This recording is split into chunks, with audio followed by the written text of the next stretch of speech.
Hi everyone, জানো আজকে আমি কোথায় যাব? আমি যাব তিস্তা ব্যারেজে। তিস্তা ব্যারেজ রংপুর বিভাগের লালমনিরহাট জেলায় অবস্থিত।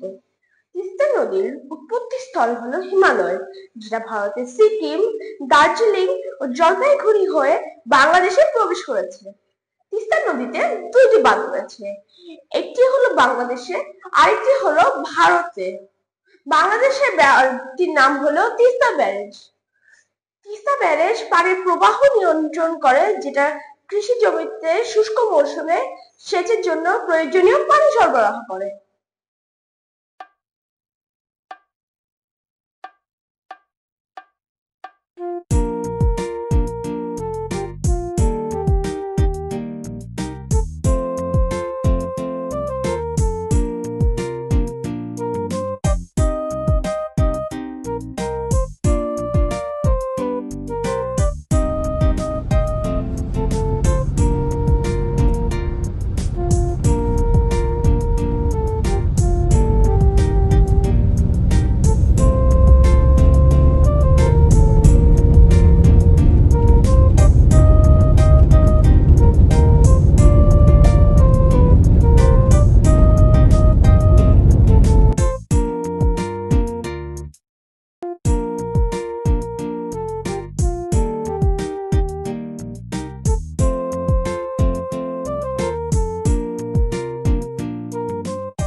আশা করি আজকের ভিডিওটি তোমাদের ভালো লাগবে। তো চলো আমরা ঘুরে আসি।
নদী দেখে আমার মনটা অনেক ভালো হয়ে গেল, কিন্তু দুঃখের কথা হচ্ছে নদীর পানি কমে যাচ্ছে এবং চর হয়ে যাচ্ছে। আরো বেশি পানি থাকলে আমার ভালো লাগতো। আর অবশ্যই তোমরা এখানে ঘুরতে আসতে ভুলবে না। আজ আমার ভিডিও এখানেই শেষ। আশা করি তোমাদের সাথে আগামী ভিডিওতে আবার দেখা হবে। অবশ্যই সাবস্ক্রাইব করতে ভুলবে না। বিদায়।